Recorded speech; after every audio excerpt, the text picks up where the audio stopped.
Today, we're going to talk about books. Well, in these books, they are generally for upper elementary school kids. So 9-year-old, 10-year-old, 11, 12, 13-year-old.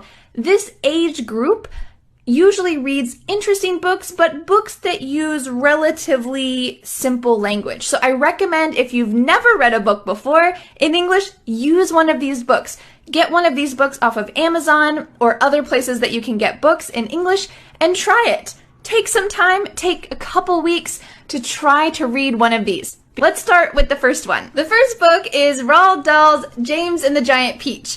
This book is about a little boy who tries to escape from his terrible aunts who he's living with, and he goes inside an amazing giant peach and has a lot of adventures as he's traveling from London to the US. I think that this book is pretty well known. The story is well known. Maybe you've seen the movie, but take some time to read the book. It's not so long. There's some pictures, and I'm going to read you the first couple sentences so that you can have an idea about the language that's used.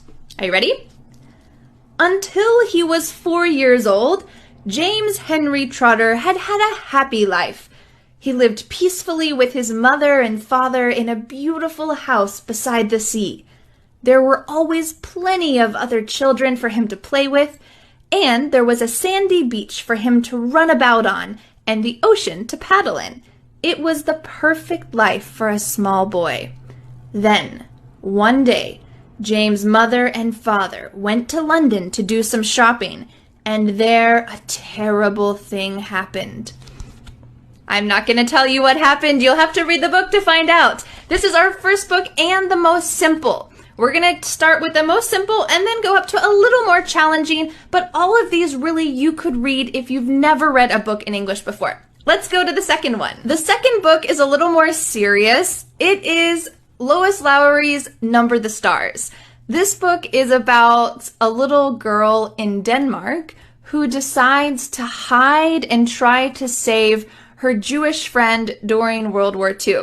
So this book, as you can imagine, is not as funny as the first book, but it also has an interesting storyline. I'm going to read you the first couple sentences so that you can get an idea for the language.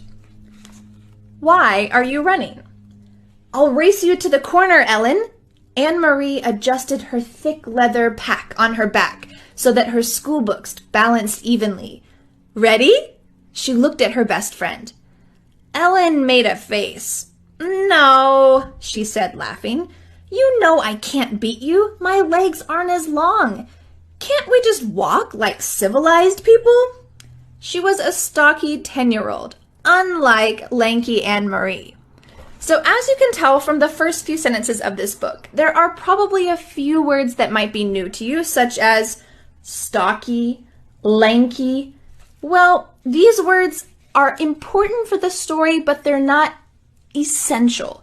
So as you're reading, you can understand the general idea, and then if you want to underline those new words and look them up immediately or look them up later, you can get a better idea for these specific words, but they're not going to stop you from understanding the general story. And I think for me, when I read my first book in French, when I finished the book, I felt so accomplished. I felt like I had done something amazing. Even though the book wasn't that long, it was maybe something like this.